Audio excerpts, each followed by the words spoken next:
Perché sur un promontoire pour son tour de garde, le frère de la garde de nuit, Jaime Lannister, contemple l'immense forêt entourant l'autre côté du mur. Perdu dans ses pensées, frigorifié par la neige et le froid mordant du Grand Nord, il attend la relève lorsqu'une terrible nouvelle lui parvient. Le Lord Commandant Mormont vient d'être assassiné dans ses quartiers par un marcheur blanc. La nouvelle fait l'effet d'un coup de poignard à l'ancien garde royal, lui qui était l'intendant personnel de Mormont, venant tout juste de lui apporter un repas chaud avant de prendre son poste. Sa surprise est d'autant plus grande lorsqu'il est question d'un marcheur blanc.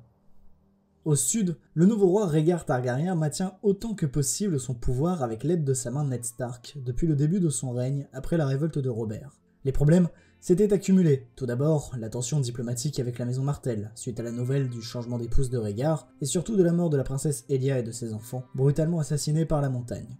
Ne laissant que le jeune Aegon Targaryen, fils de Lyanna Stark, comme potentiel héritier du trône de fer.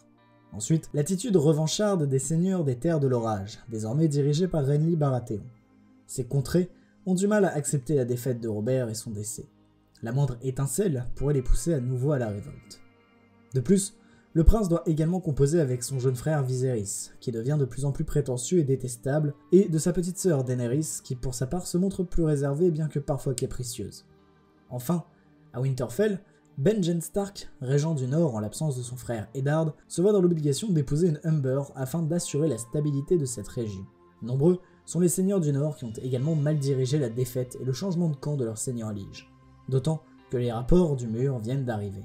Le Lord Commandant Mormont n'est plus, et des légendes d'un autre temps refont surface de manières inquiétantes. Dans son bureau de grand argentier, en compagnie de son épouse Margaery Tyrell, le nain de Castral Rock reçoit la nouvelle. Une flotte ferrée colossale est en direction de Port Lannis. Cela ne peut signifier qu'une chose, une attaque. En se relevant de son siège et en saluant sa femme, Tyrion Lannister se dirige d'un pas rapide en direction des appartements du roi pour l'avertir, avant de le croiser dans les couloirs du palais. En effet, Rhaegar Targaryen vient également de recevoir une nouvelle urgente. Les troupes des Terres de l'Orage se rassemblent avec un objectif clair, assiéger Port-Réal pendant que les Fernet pillent les côtes de l'Ouest.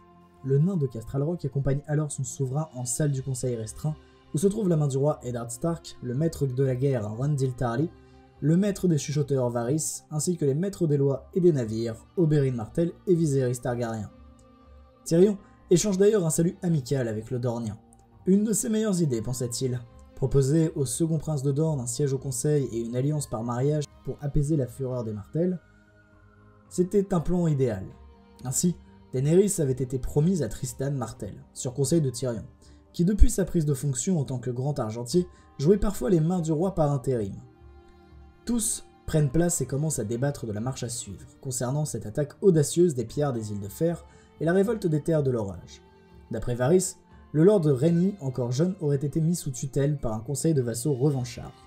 Et le roi ne pouvait pas compter sur le Val depuis qu'un certain Peter Baelish en avait pris le pouvoir après son mariage avec Lysa Tully et le décès prématuré de Jon Arryn.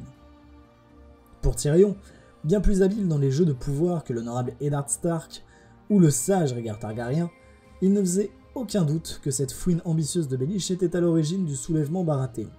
Comme toujours, le seigneur Randyll Tarly proposait une stratégie militaire audacieuse. Plutôt que d'attendre l'ennemi à Port-Réal, il suggère de mener la première attaque en comptant sur les forces Tully et Tyrell, tandis que les forces Lannister et Stark s'occupent des Fernet. Le problème étant que le Nord ne possède plus de flotte depuis des années, et n'a toujours pas entrepris d'en rebâtir une. Cependant, faute de mieux, le roi approuve ce plan, et le nain de Castral Rock prend la route de son fief pour le défendre, non sans dire au revoir à sa femme, alors enceinte de leur premier enfant. Assis sur un banc en bois, le régicide ne parvient pas à déterminer si c'est le froid ou l'odeur nauséabonde qui le dérange le plus. Rassemblé avec ses frères de la garde de nuit pour élire le nouveau Lord Commandant, Jaime Lannister sait qu'il n'a aucune chance d'obtenir les faveurs de la majorité de l'Assemblée, et la liste des candidats ne lui vend que peu de rêves, puisque Stannis Baratheon est bien parti pour l'emporter. Cependant, alors que les discussions se font de plus en plus bruyantes, le corps du mur résonne. Un coup.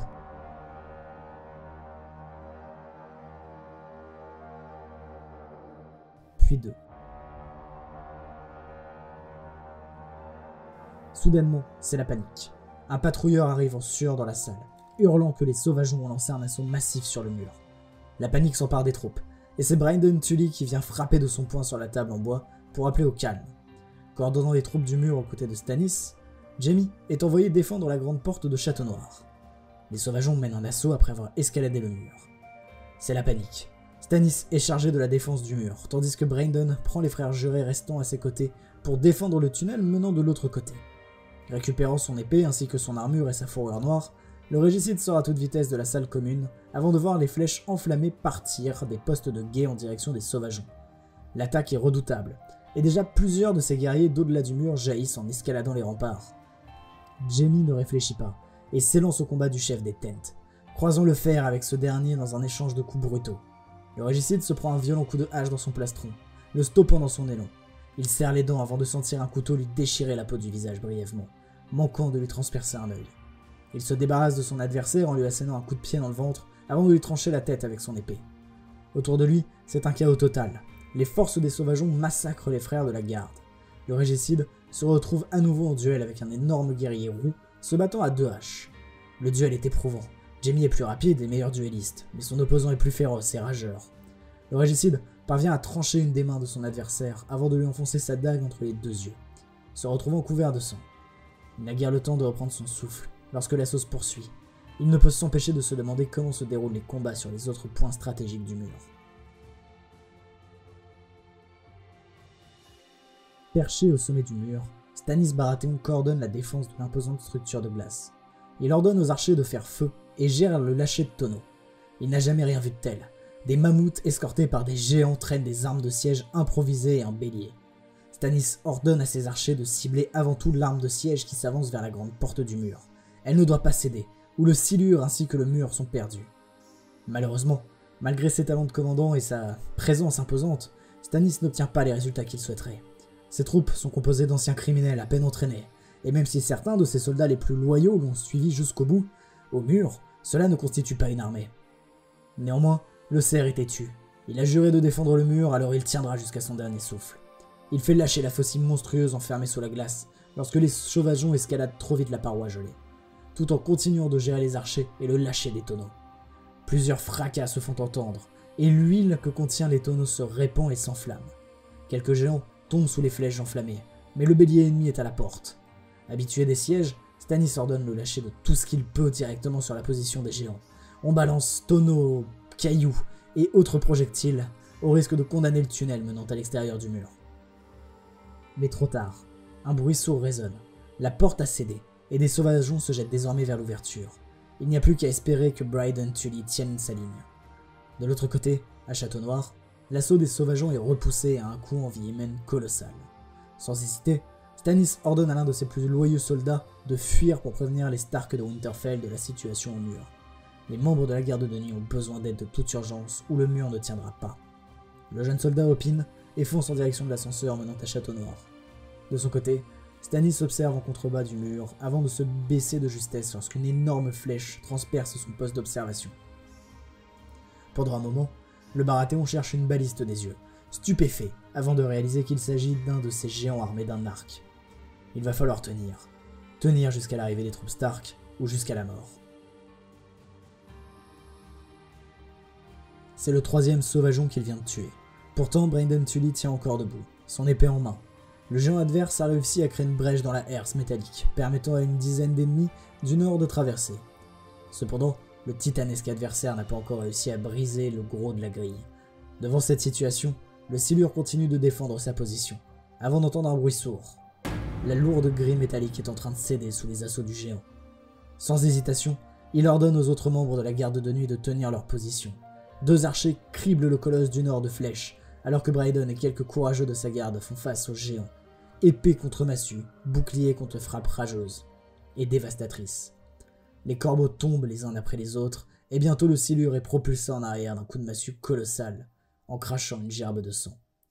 Il se relève, lâche son épée pour prendre une torche à la place, regardant le géant avec un air de défi, avant de lancer sa source de lumière vers un petit amas de tonneaux qu'il avait fait venir en dernier recours. Le géant ainsi que les quelques sauvageons restants ont à peine le temps de réaliser le piège qu'une explosion colossale retentit et fait s'effondrer le tunnel de glace sur eux. Le lendemain, après avoir réussi à repousser le premier assaut des sauvageons, les membres de la garde de nuit font leur bilan. Nombreux sont les morts, et Jaime Lannister constate avec amertume et tristesse que le silure, un homme qu'il admirait et respectait, a péri en accomplissant son devoir. Le cadavre du géant ainsi que l'état du mur permettent au régicide de comprendre qu'il y a des choses plus graves qui se jouent de l'autre côté, bien plus importantes que les querelles du trône de fer et les révoltes potentielles. Cependant, il a également conscience que si le soldat de Stannis ne parvient pas à prévenir les troupes Stark à temps, le mur tombera, et avec lui, le reste de Westeros. Il le sait désormais. Les sauvageons ne sont pas la plus grande menace du Grand Nord. Les marcheurs blancs existent, et sans l'aide de l'ensemble des 7 couronnes, la longue nuit refera surface.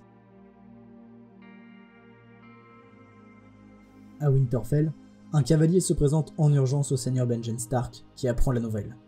Le mur a besoin d'aide. C'est une catastrophe pour le jeune loup, qui vient d'envoyer le gros de ses forces défendre les côtes des assauts Fernés. Il doit prévenir le roi Targaryen, et surtout rappeler ses troupes pour venir en aide au mur.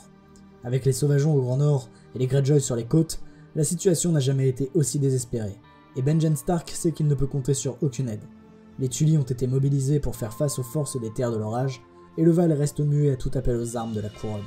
Le seigneur provisoire de Winterfell le sait, il va devoir trouver un moyen de faire tenir le mur plus longtemps. Aussi, il décide de partir lui-même avec la garde de la maison Stark, quelques 2000 hommes d'armes prêts au combat, en direction du mur. Cela ne suffira probablement pas sur la durée, mais devrait permettre au gros des troupes du Nord de faire demi-tour et d'abandonner les côtes pour venir en aide à la défense du mur. En son absence, c'est le jeune Brandon Stark, son fils, qui s'occupera de Winterfell, puisque Robb et ses sœurs Sansa et Arya sont à Port-Réal avec leur mère Catelyn et leur père Eddard. En adressant une prière aux anciens dieux, Benjen Stark prend la route du mur avec sa garnison, espérant arriver assez vite pour empêcher la chute de la garde de nuit.